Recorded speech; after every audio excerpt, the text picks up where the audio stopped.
or feel better. The same goes for eating a Chiquita banana.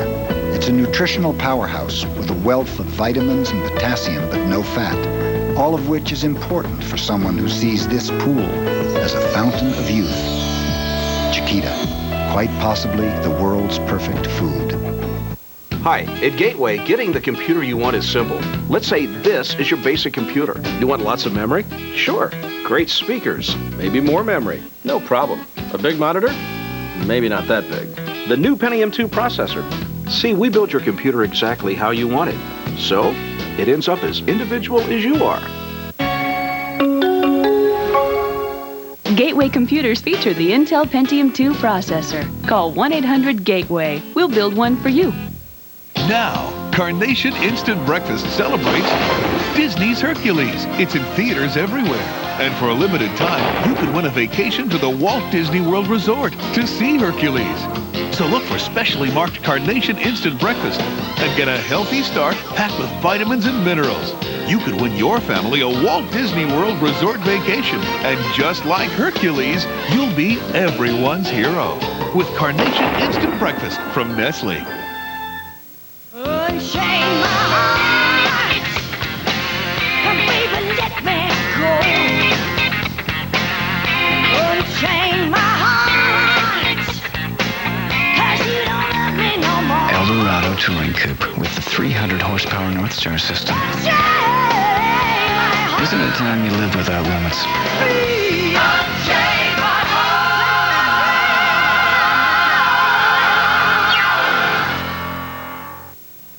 Our coverage of the Hong Kong handover will continue in just a few moments. As you've watched the pictures this morning, you've become intimately aware of what the weather is over there.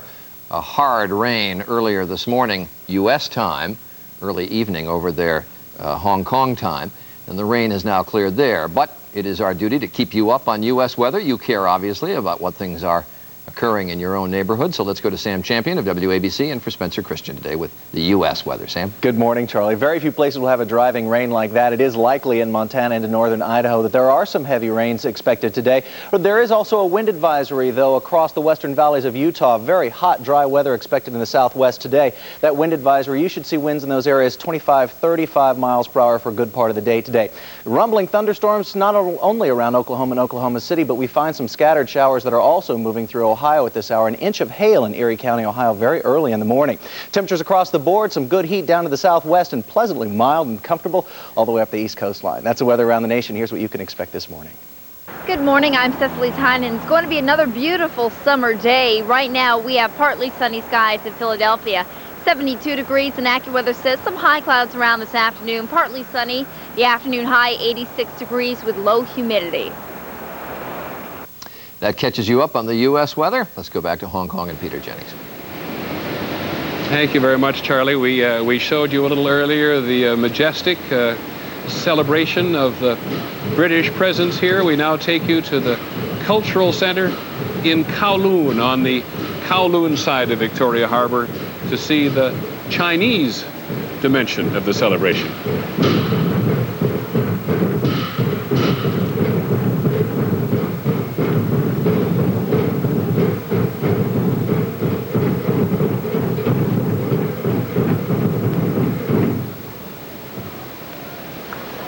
Dragon, an enormously important character in Chinese cultural history. Western heroes like St. George might be awarded the title of saint or dragon killer, but the Chinese celebrate him.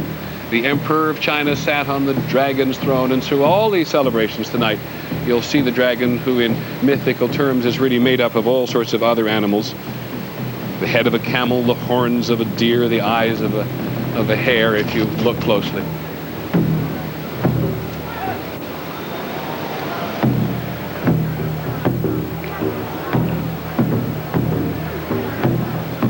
We'll say it again, as we've said before, that the dragon represents nobility in China, whatever the political order of the day, because throughout thousands of years of Chinese history, he has been there.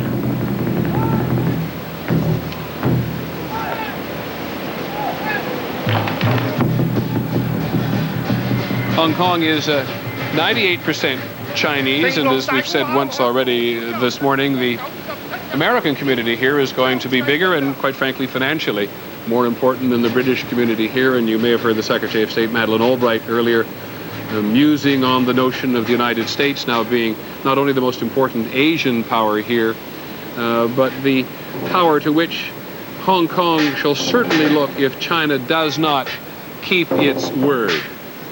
Now, there is an agreement between the Chinese and the government of Hong Kong about how this place is going to be governed for the next 50 years. It's called the Basic Law. It was negotiated in the middle 1980s, and it provides in a fairly ambiguous way for the rule of law to stay here under what the late Chinese leader Deng Xiaoping referred to as one country, two systems.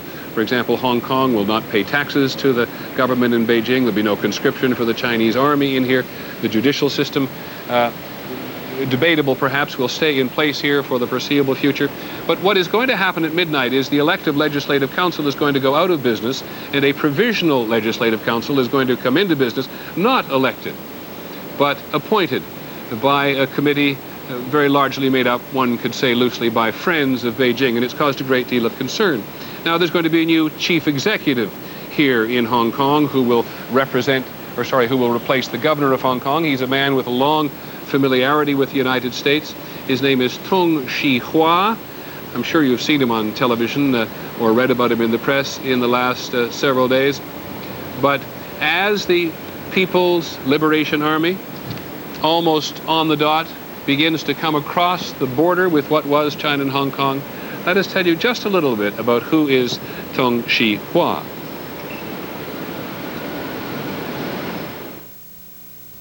When Americans hear you use words like order and stability, community rights over individual rights, they tend to hear, or think they hear, tyrant, dictatorship. How much of a problem is it for you to make a better impression on the United States than you have already? My priority here is in Hong Kong. And I think Hong Kong people understands what I'm talking about. After all, that Americans are not Chinese, Chinese are not Americans. We are brought up by different culture, different history, different background. I'm not a tyrant. And that we are looking forward to a progressive but orderly democratic development of our community. And we will do so.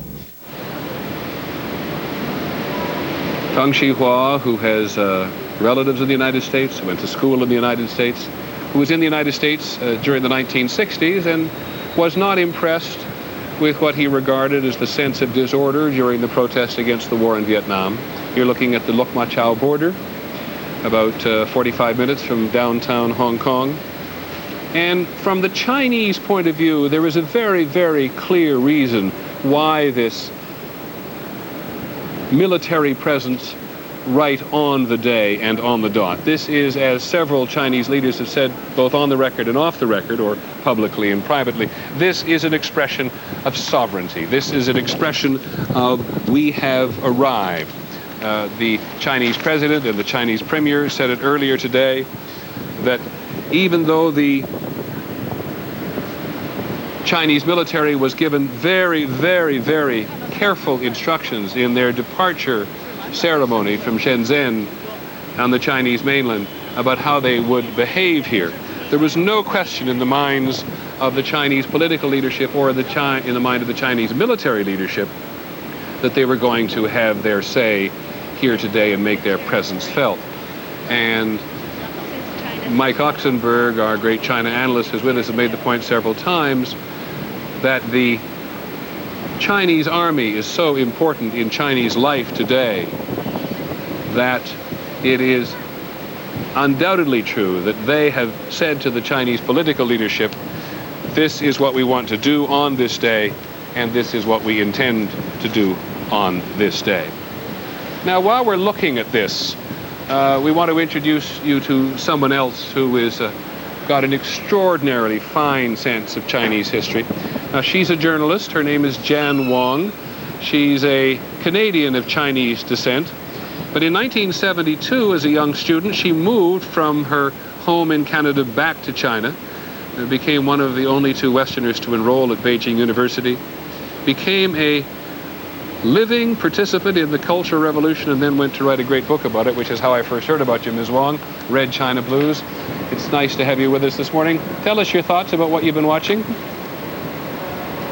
Well, actually, I find it very bizarre to see all these fireworks and celebrations as if it's Chinese New Year's, when really it's a very sad moment, I think, for world history. We're handing back a colony that has been free and thriving to the communists, and everywhere else in the world, the walls have been coming down on communist countries. You wrote, as I said, this book about Red China Blues, your long march from Mao to now. When you think back to the Cultural Revolution, you must have seen China change an awful lot in the last few years. Yes, when I went back, nobody wore dresses like this. And we all wore Mao suits, and we had our hair in pigtails. And I really worked very hard to be allowed to go down to the fields and do manual labor and haul pig manure. And now I see the mainland Chinese coming to Hong Kong, and they want the Mercedes, and they want the cell phones, and they're bringing corruption with them. And so, in a way, I feel like I've seen this whole circle come. Everything has changed so dramatically in Hong Kong. And how do you think it's going to go for Hong Kong and China? Well, actually, I'm very pessimistic, which is why I feel kind of sad at this moment, despite the fireworks. I think that China cannot really tolerate a bastion of freedom like Hong Kong is. They're so afraid that this will send a message to their own people, and that people in the mainland will get kind of uppity and want to have things like freedom of speech. So I have quite a pessimistic view of Hong Kong in the short term.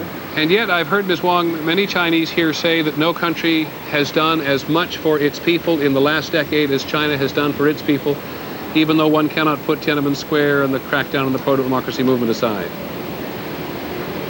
Well, that's true. And it is great that the Chinese communists have been able to feed all those people. But I still think that as we end the 20th century, there is no excuse to take away all these rights that people should have. I know they talk about Asian values and say that Chinese are not like us, but they are like us. They are human beings, and they want to be able to control their own lives. And so I disagree with that. I think that's just a specious argument. Well, thank you very much for taking some time to talk to us this morning. Jan Wong of the Toronto Globe and Mail, who lived through the Cultural Revolution and now watches this. She does make a very good point about what so-called Asian values. It depends what Asian values you're concentrating on. Aung San Suu Kyi, who's the Burmese leader, under virtual house arrest all the time for being a very outspoken Democrat, whereas Tun Chee-hwa, who is the new executive leader of Hong Kong, is a great admirer of Lee Kuan Yew, who's the much more autocratic leader of Singapore, and believes in community over the individual, and has said so very publicly, including to us in the last several days. So for those of us in the United States who are going to be even more deeply engaged in Asia in the decade ahead, there are an awful lot of considerations that go into the relationships out here. When you hear in Ms. Wong and in Tun Chee-hwa, two of them are quite diametrically opposed at this particular occasion. We'll continue with our coverage of Hong Kong's return to China and the British departure, which has some more dramatic moments in it before it's over, when we come back.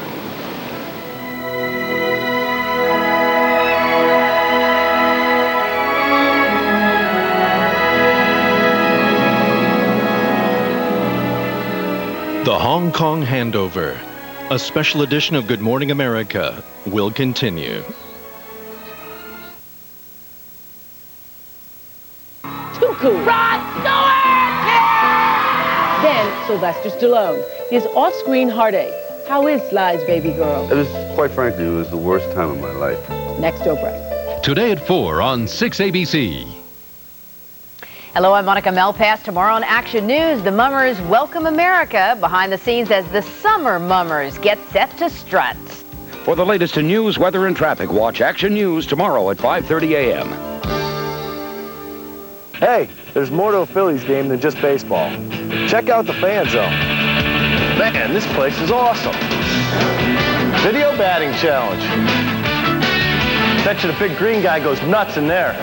Some days they let the kids run the bases, like on July 4th. They would come into the bullpen. This is where I make my living. As you can see, I'm still in there. Nobody has better fireworks. This year, July 3rd and 5th. So come on out. It's fun. If what they say is true, and you are what you eat, shouldn't you be more Goldens? More bold. More assertive.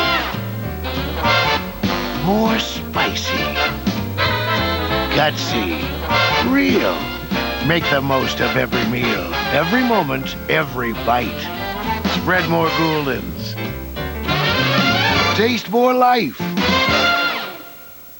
The boss is coming. The boss wants 6 different kinds of apples. The boss wanted double thick steaks. The boss is coming.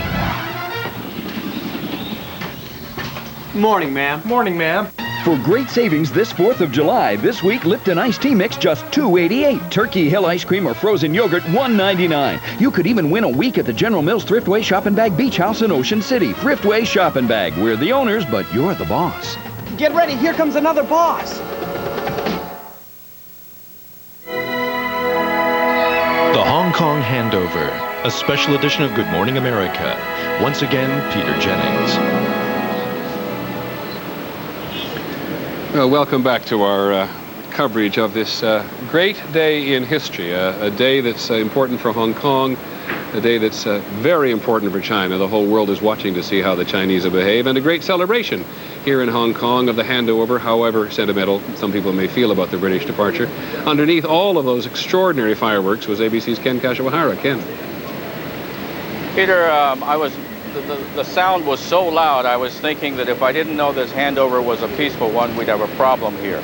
But it was a spectacular display. What you couldn't see were, on this side of the Victoria Harbor, were hundreds of boats, all anchored here, watching the fireworks. And as Charlie Gibson said, tomorrow night is supposed to be the more spectacular fireworks, and I'd sure like to see those. Ken, you've been coming here for so long. In a phrase, are you impressed? I am indeed. It's an extraordinary moment, and I say that from the perspective of having lived and worked here 20 years ago, when China was considered that other evil empire and the enemy. And the thought of Jiang Zemin coming into the colony now, in my day, would have been like Mao Zedong coming over. Inconceivable, unthought of, and so an extraordinary moment. Thanks, Ken, very much. Quite extraordinary for a lot of us who are irregular visitors here. The Hong Kong people have been preparing this for a long time, but for those of us who came here in the early 60s, when this was a listening post for what was going on in a totally closed-off China, really something. We're going to continue our coverage at 11 o'clock Eastern Time. Hope you'll join us then. Join us, too, on ABC.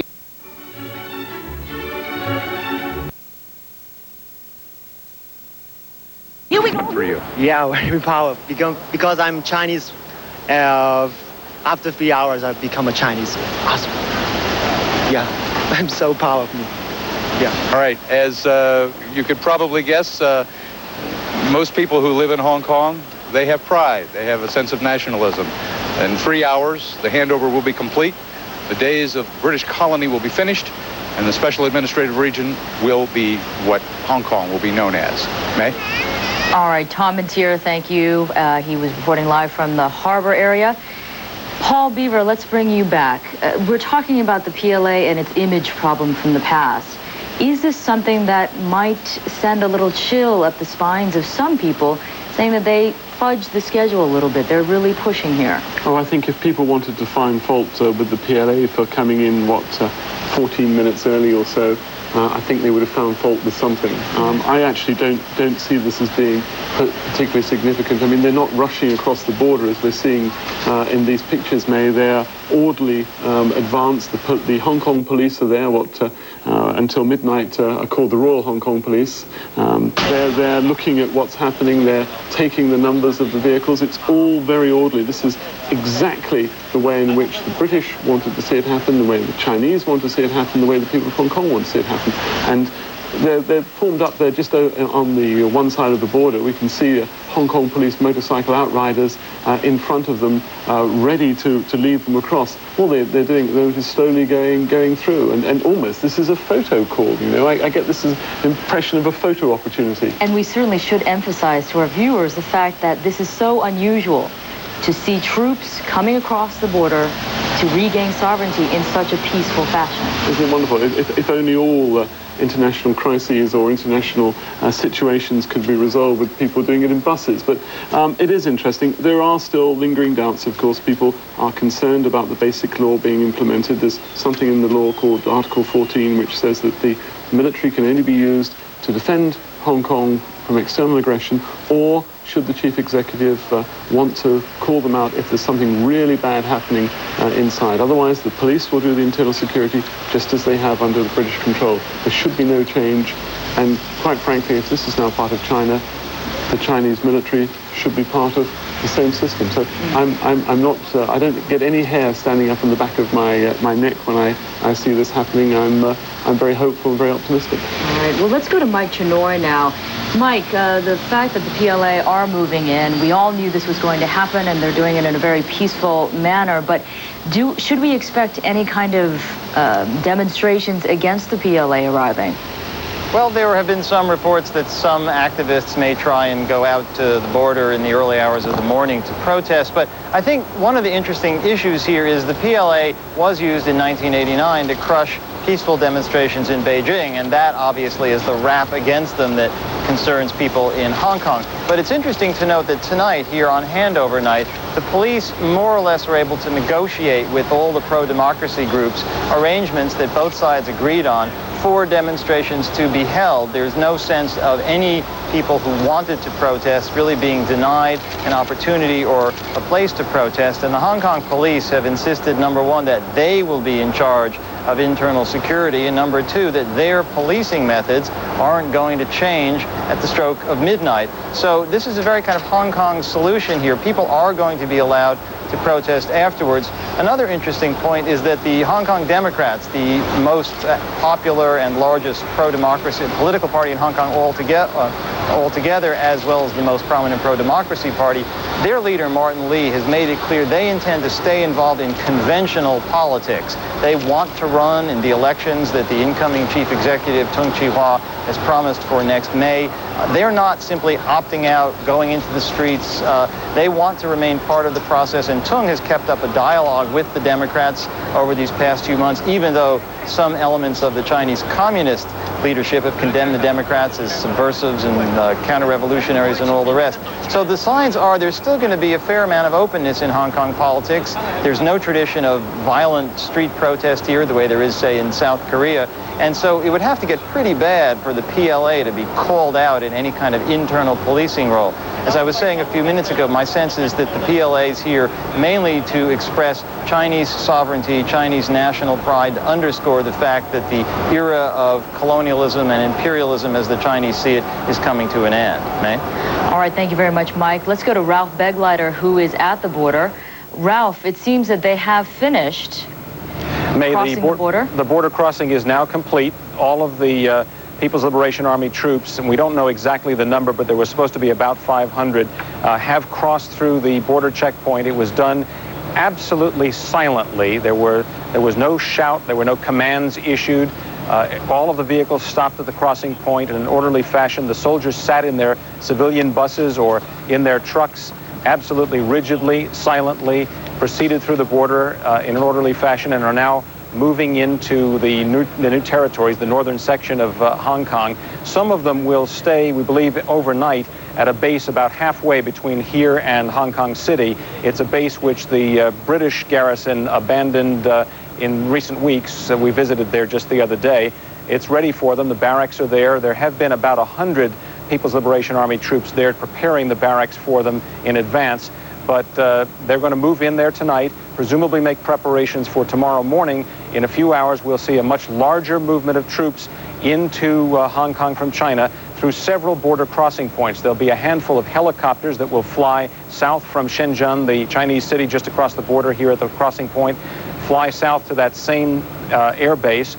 There will be about a dozen or 10 ships which will sail into Victoria Harbor, replacing the British Navy that was there. And there will be about 4,000 troops in total crossing through this checkpoint and a couple of others on the border point, replacing the British troops, bringing the total the total Chinese garrison to about 4,000, a little less than half of what the British had at their peak in policing Hong Kong. May? All right, thanks very much, Ralph Begleiter at Shenzhen. Well, the British have said their farewells and the fireworks are over and the military performances have come to an end. And now they are getting ready, 3 hours away from handing over sovereignty to China. And the convention center is filling up for the banquet. But CNN's Michael Holmes has more on all of the events up to now.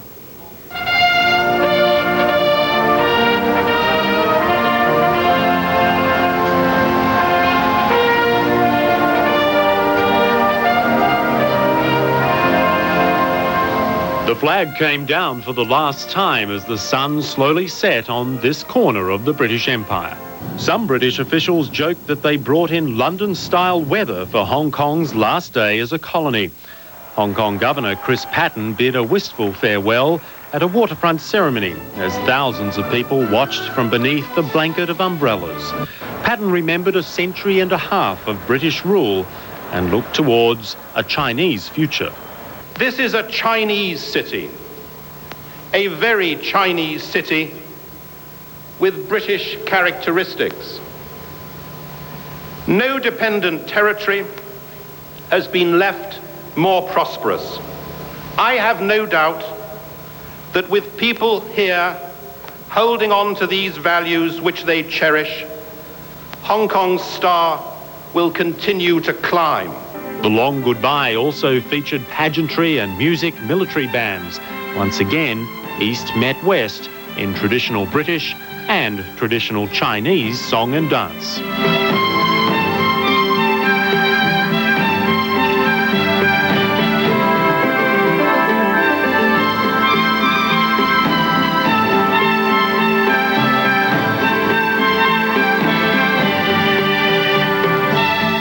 Later, the sky over Victoria Harbour erupted with a massive fireworks display to mark the handover.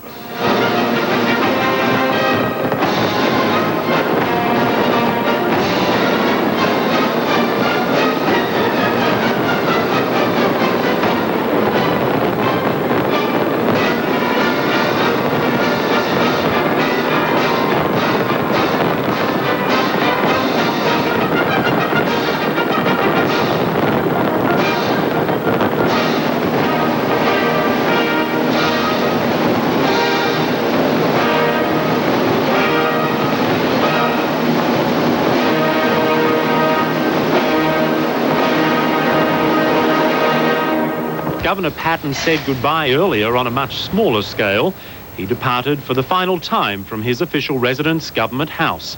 Patten said goodbye to aides, many of them with tears in their eyes. He stood in steady rain as the Union flag was lowered for the last time.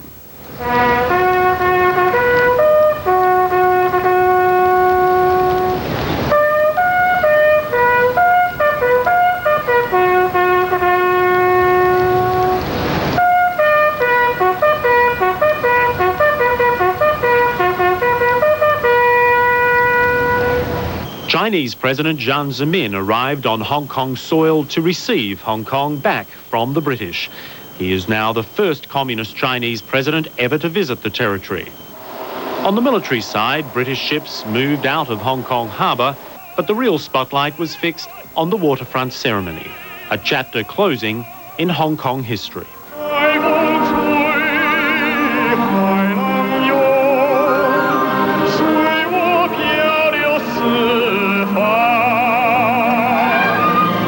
Holmes, CNN reporting.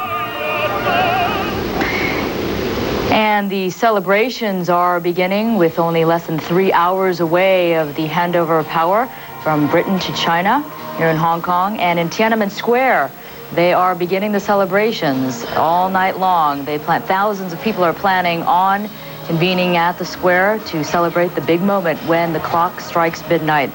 Our U.S. viewers of CNN will return to CNN Morning News. CNN International will be back with more coverage, including our State Department correspondent Steve Hurst. He will sit down with Secretary of State Madeleine Albright. We'll be right back.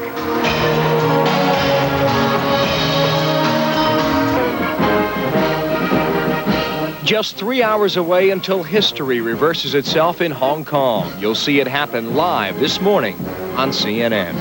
President Clinton has his own proposed breaks for taxpayers. We'll hear about them live from the White House. And in space, living conditions are a little bit better aboard the Krypton. The world knows what the agreement was. It's probably the most well-publicized agreement of its kind in modern history. And everybody has a pretty good feel for not only the economic, but the political system of Hong Kong. I did not. I was not able to do it. Mr. President, would you tell us, sir, what you think the federal role should be in regulating the show? Then it happened. Friday.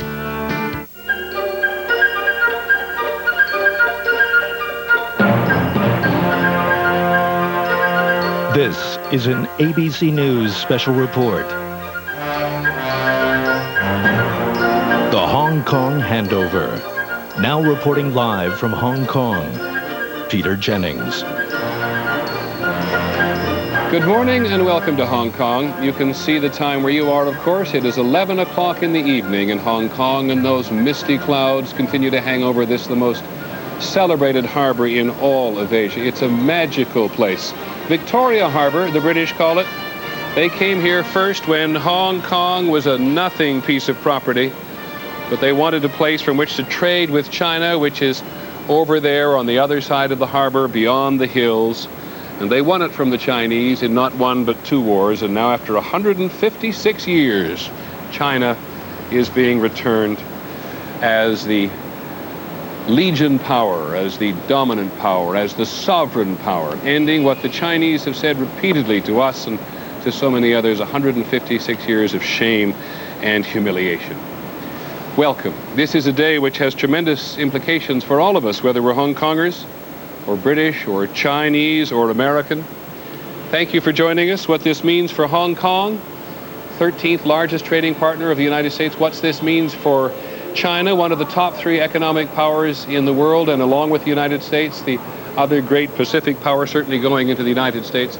And what it means to the United States, because the United States is the single most important Pacific power, not just an Atlantic and European power, and how the relationship goes with China and goes with Hong Kong has very much to do with the United States.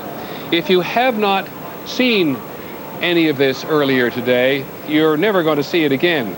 If you have been with us through Good Morning America earlier today, you will know how moving some of the events already have been. But before we see the final few pages in this final chapter, let's just go back a few.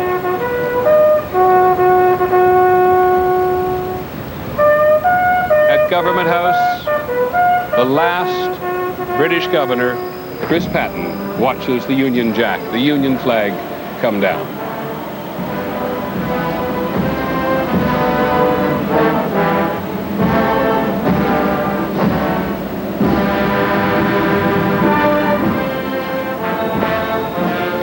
A more popular British governor even than the incoming chief executive, who will answer now to China, and he makes his last tour of the circle at Government House, and the British naval ships in the harbor fire yet another salute for the arrival of Prince Charles, and the noble dragon, symbol of all that is noble in China, comes to join in the ceremony.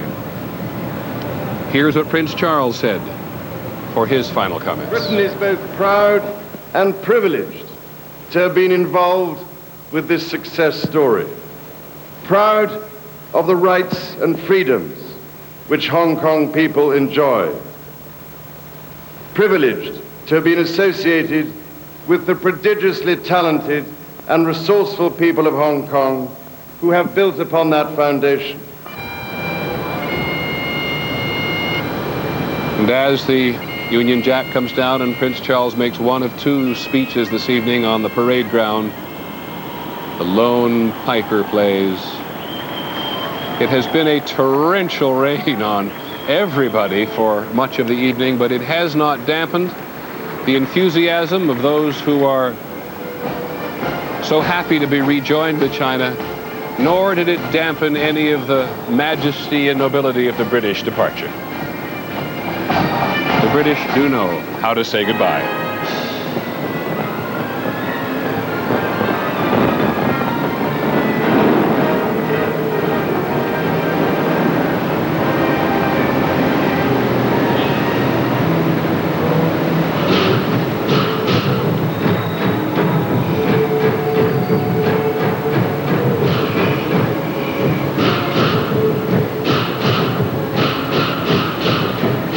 Thank you for joining us. This program begins in the British Crown colony of Hong Kong, and if you'll stay with us, it will end in China. We'll be right back. ABC News coverage of the Hong Kong handover is brought to you by AT&T. This ABC News special will continue in a moment. This ABC News special report, the Hong Kong handover, continues live from Hong Kong. Once again, Peter Jennings. Well, as we said, it's a very hot and muggy night, but the Chinese and the British and the Hong Kong delegations have all moved to this super modern convention center on the edge of Victoria Harbour. Wonder if they'll ever call it anything but Victoria Harbour. Very few of the British names here appear to be disappearing from the language. We haven't heard Chinese intentions. And it's important to remember as we watch what's going on here that the British and the Chinese made an agreement, that's the convention center, in the 1980s, by which Hong Kong will rule itself for the next 50 years. It's one of the things that worries the rest of the world, of course, whether or not China will keep its word, but under something called the Basic Law. This will now be one country, China, but it will have two systems. That's what the late paramount leader of China, Deng Xiaoping, said it would be one country but two systems. Hong Kong will not pay taxes to China. Hong Kong will not answer the conscription call for the Chinese army. By the way, the first assets of the Chinese army arrived here several hours ago, and before first light tomorrow morning there'll be 4,000 members of the Chinese military, the Army, the Air Force, and the Navy here, because the Chinese political leadership, and certainly the military leadership, has made it clear that on this very first day of Chinese sovereignty, they are going to assert their sovereignty in Hong Kong. They waited very patiently, and then they came across, interestingly enough, our resident analyst Mike Oxenberg pointed out to us some pretty old equipment, even though it had been painted up. A reminder that China's an enormous country, but not very modern militarily at the moment. As we said, there are an enormous number of people involved in all this, and several of my colleagues have been covering this story for a very long time and are with us in Hong Kong tonight. So to begin this, putting this in perspective for you at home, what's it mean to all of us, so to speak, I want to go first to ABC's Jim Laurie, who's been covering Asia for longer than he will probably care to admit. But Jim, from your point of view, what's happening here? Well, we, of course, Peter, are at the Grand Hall in the Convention Center. In about 15 minutes or so, the ceremony will begin, the handover ceremony. You can see behind me the stage where that will take place, and the flags. They have this wonderful wind machine that keeps the flags flying at full blast, and as you will soon see, the Chinese flag will be raised along with the new Hong Kong flag with the Bohemia flower emblem on it. All of this will occur just before midnight. Peter? But Jim, give us your perspective. You've been in this part of the world for such a long time. Tell us what you think this all means to the region. Well, in terms of the Hong Kong people, my feeling is people are very much divided about whether or not they should cheer or they should be very apprehensive. I think when I speak to people in the streets, they are not at all clear about what they should think about this event. This is very important, however, for China to get this right.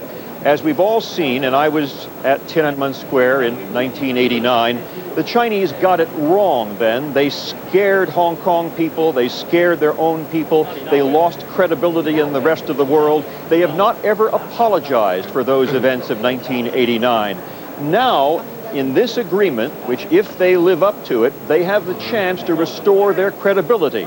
Perhaps 5 years from now, 10 years from now, we will not think of China as being those that committed the killings at Tiananmen Square, but rather those who honored their promises in terms of Hong Kong and made Hong Kong a continued successful place that it is today.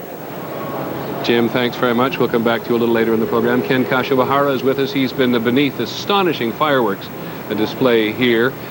Ken, you're one of these people who's come and gone in Hong Kong for such a very long time. Did you ever think in 1984 that this was going to be as remarkable as it is? Actually, 1975, Peter, and it was inconceivable to us then that this would be happening now. I mean, my impression comes from the perspective of having lived and worked here in Hong Kong 22 years ago. And remember, at that time, it was right after the fall of Saigon when the communists took over after a long and bitter war. And China at that time, communist China, was still considered the enemy. We American journalists were not welcome in China. In fact, we had to cover China using a crude television receiver on the border here.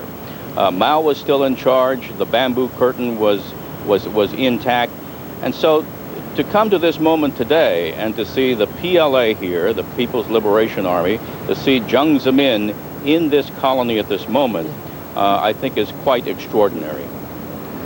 Thanks, Ken, very much. I want to show you the celebration here. Let's go to what we call our pool coverage. This is the Cultural Center over in Kowloon. Look at what modern Chinese entertainment is like.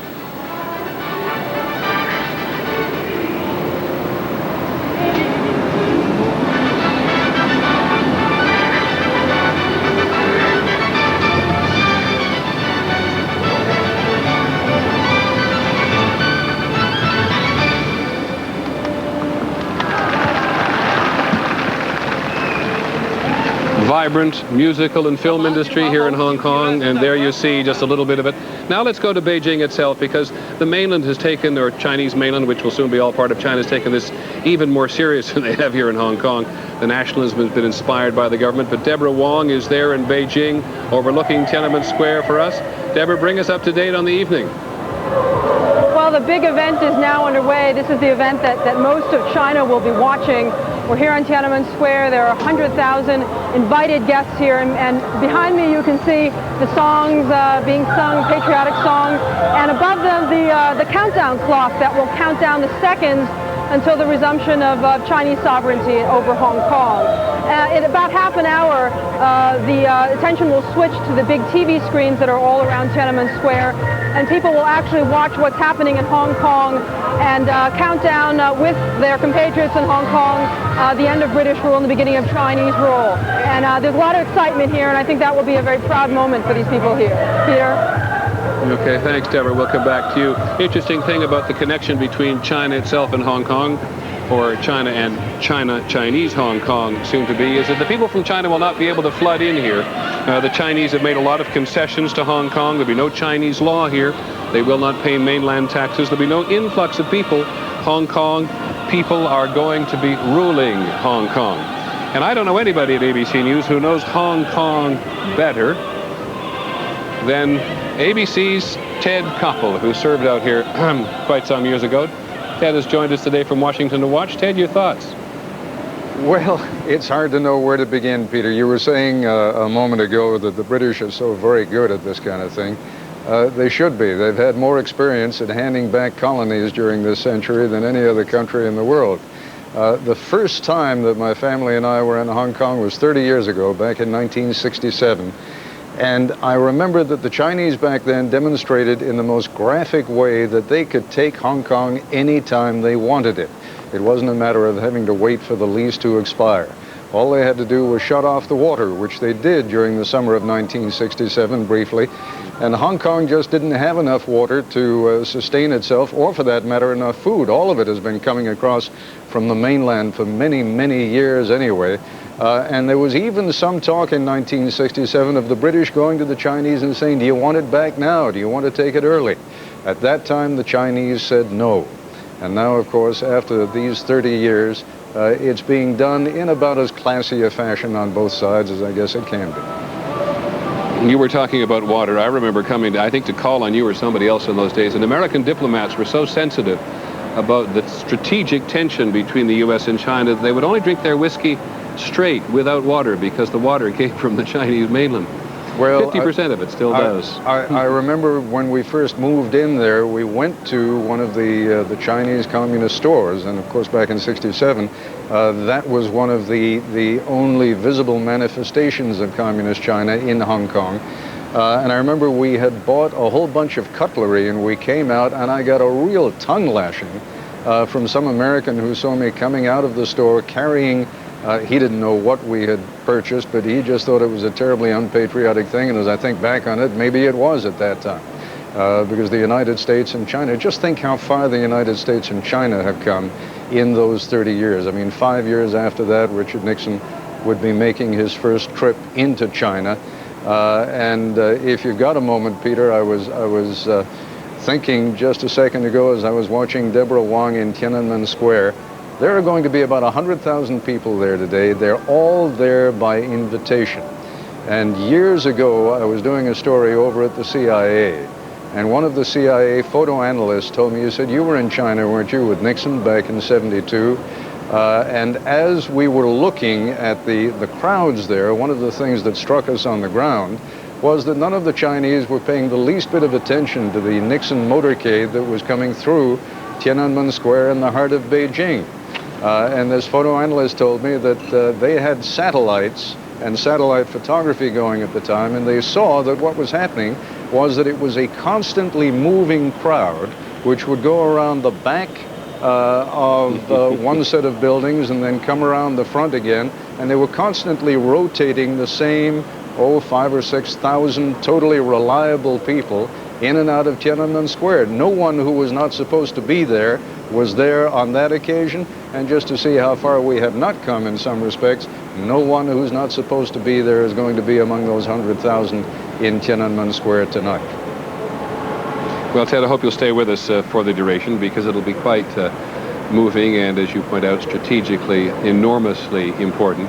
On the mainland today and here in Hong Kong, there's no question that there's been manipulation of Chinese nationalism to some extent, but both in the mainland, 1.2 billion people, here in Hong Kong, 6.5 million people, 98% Chinese, and throughout the rest of the world, including perhaps many of you watching this morning, 30 to 50 million ethnic Chinese.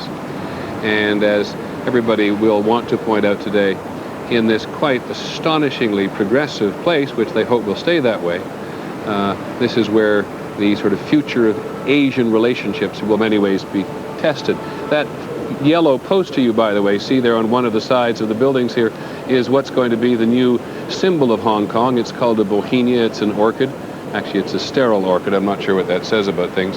But it is a result of a competition won by an artist that will replace the Hong Kong flag. And if we go inside the convention hall and see the flags there in that artificial wind, you can see not only the flags flying, but the Chinese army coming in. Now, there is something that the people of Britain didn't expect. There are some of the mass British bands that have played this evening going one direction, and the Chinese army coming in together.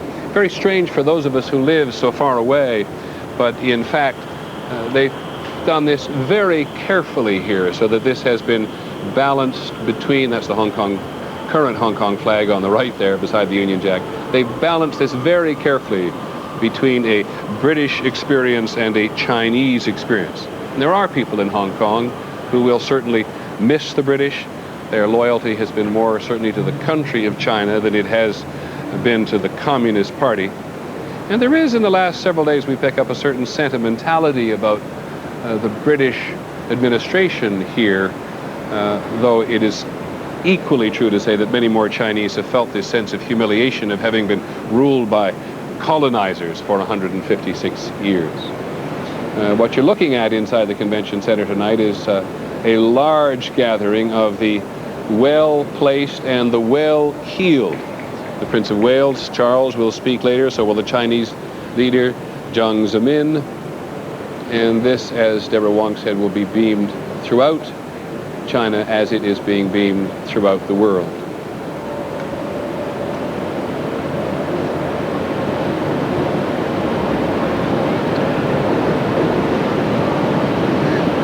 This has been terribly important for the Clinton administration out here. There's been some real questions about Madeleine Albright's decision tonight, or really the Clinton administration's decision tonight, to only attend part of the ceremony, where all of America's Asian allies will stay throughout. But Mrs. Albright and the British Prime Minister, Tony Blair, will not stay in this great hall for the installation of the provisional legislature, which is hand-picked rather than being elected. I want to go to Washington very briefly. While we're watching that, our White House correspondent John Donovan is standing by. John, how's the Clinton administration sort of taking this all in today, and how do they feel about becoming the new big power here now that Britain's gone? Well, compared to the atmosphere, the emotion, the ceremony that I'm hearing from your end, the mood here is decidedly flat. It is as though they want to take a hands-off approach to this whole moment in history.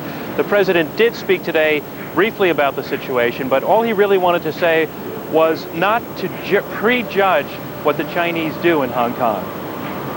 We don't know yet that they intend to violate the agreement. They may be concerned about the disruption, disorder. We'll just have to see what happens, but we will monitor it very closely. And everybody in the world knows what the agreement was. It's probably the most well-publicized agreement of its kind in modern history. And everybody has a pretty good feel for not only the economic but the political system of Hong Kong. Peter, I think some of what we're seeing here is what the administration is often criticized for on its Chinese policy. It wants to have it both ways. It wants to be seen showing its concern about China's record on human rights and sharing concerns about its future record in Hong Kong, but it doesn't really want to overtly and overly aggravate the Chinese at this point. Peter? Okay, John, thanks very much. It's very interesting, this business of Tiananmen Square that everybody's made some reference to. Still an enormous political issue at home, as you all know, a big issue in the Congress, certainly, as is, for example, the way Christians are treated in China these days.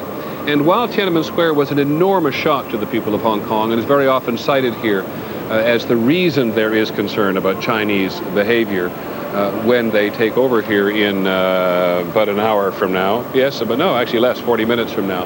Hong Kongers, you see it in the press, you hear it in the commentary, you hear it from people who appear to have moved on from Tiananmen Square in a somewhat more practical way than many people in the United States have. One of America's great China scholars, Mike Oxenberg, is with us. Mike, you think that's a fair comment, that the Tiananmen Square, while an enormous, important part of Chinese and the rest of the world's relations, has been moved on past out here? Not totally, Peter. I think that it's still a lingering issue underneath the surface in Beijing, and eventually I do believe that Beijing is going to have to come to terms with what happened there, express regrets. But the bulk of the population of China today is concentrating on getting rich, on concentrating on making money and on their economic welfare. Do you think that China will ever apologize for, that the government will ever apologize for Tiananmen Square? Yes, I do. It may take many years, but eventually they will do so. I believe that China eventually must embark upon a course of political reform. The leaders of China have two concerns: how to maintain the stability, the unity of a very complex country, but also how to galvanize public support in order to deal with such problems as corruption, nepotism, a whole range of other issues. So I think that they'll have to come to terms with some of these issues. You know, I just heard Ted Koppel say something very important, too.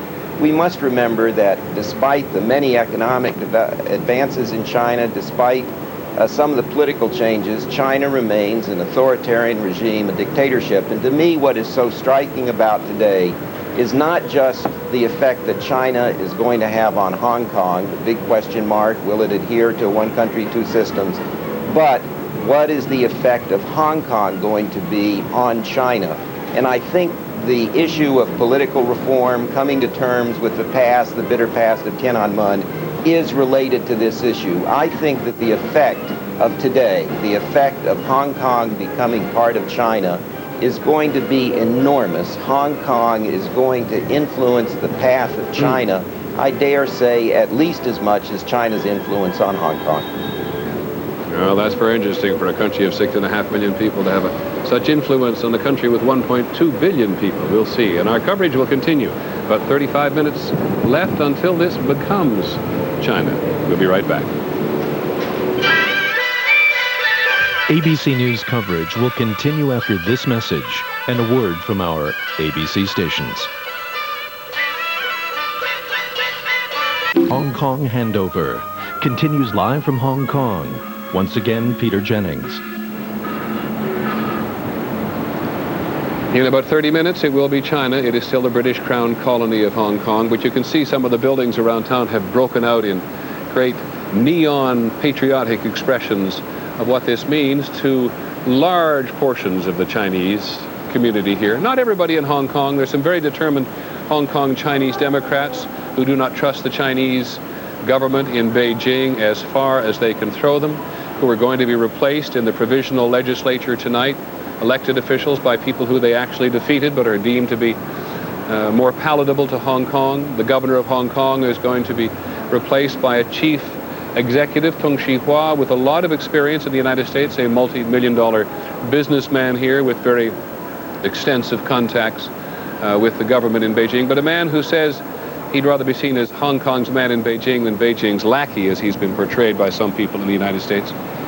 And very briefly, for those of you who have no real knowledge of this city, very wonderful city, here's a map to show you roughly what we're looking at. There are the new territories. Now, Hong Kong Island there, which was where the British came 156 years ago, they didn't really want it, the political leadership back in London. They wanted some territory up closer to China and the Yangtze River, but this is what they got. This is from where they began to trade, and then in order to protect their assets here, they got a 99-year lease on that part called the New Territories. And it's actually that lease that is running out. Hong Kong, they have in perpetuity. Let's go back to the first map for just a second, because let's go back to the first map for just a second, if we may, because this is important to know. Ted Koppel pointed it out. The British actually have Hong Kong in perpetuity.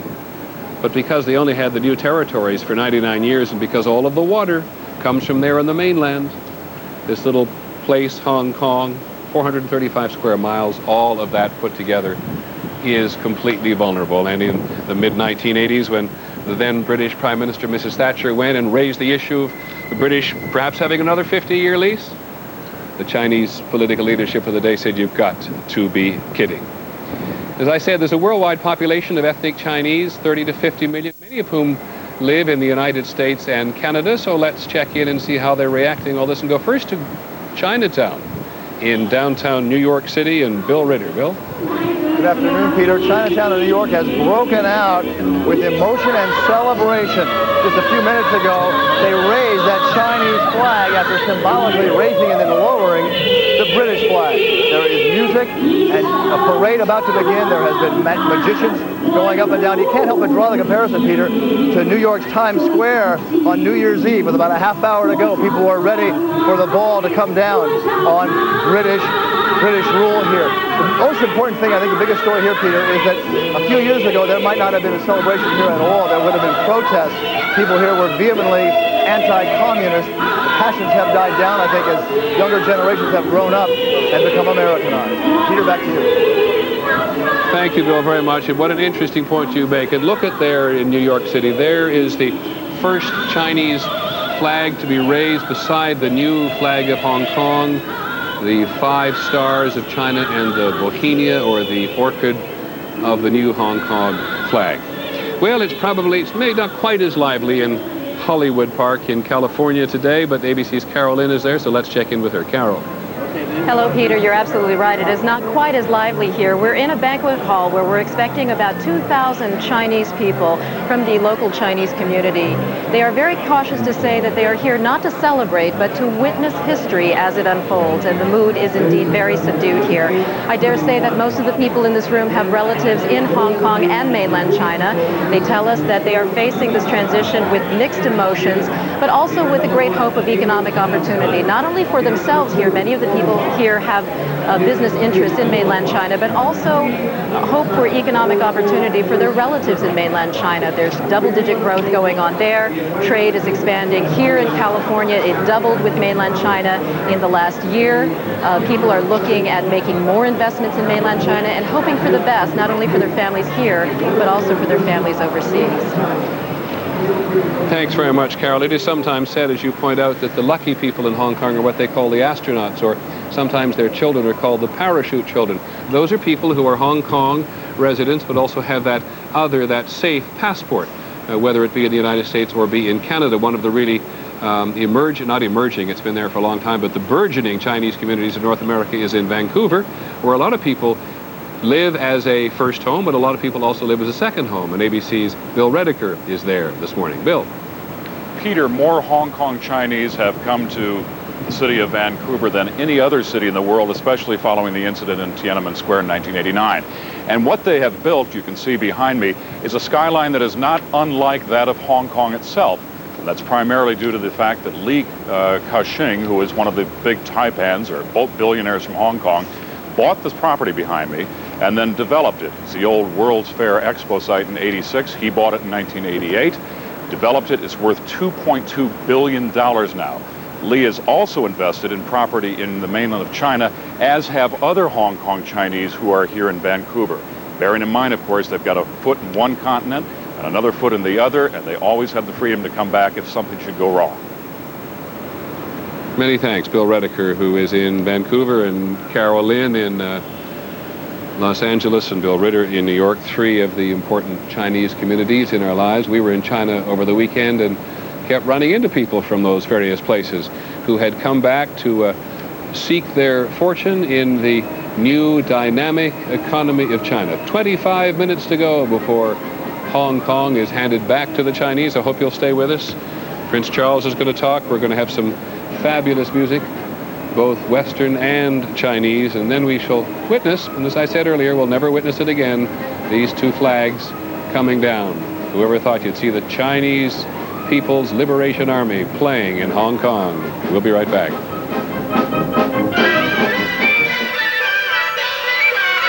This ABC News special report, the Hong Kong handover, will continue in a moment.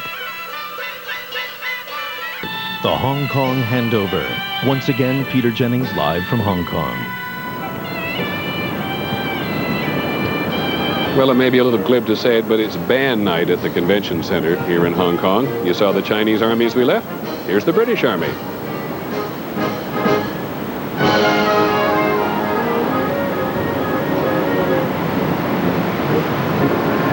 What we're waiting for now are the two principal delegations to come, the British and the Chinese, of course. Jiang Zemin, the Chinese president, and Tony Blair, the new British Prime Minister, have already had a mini summit here.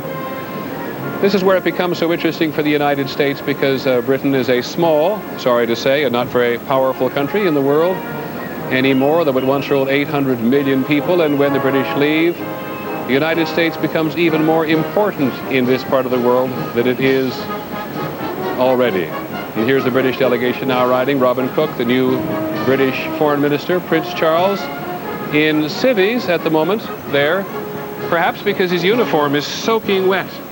His departure speech on the parade ground here in Hong Kong was given in the midst of a torrential Asian rain. But as the delegations arrive, we want to hear very briefly from one of America's more learned ambassadors. There's Prince Charles, and Tony Blair, the new British Prime Minister.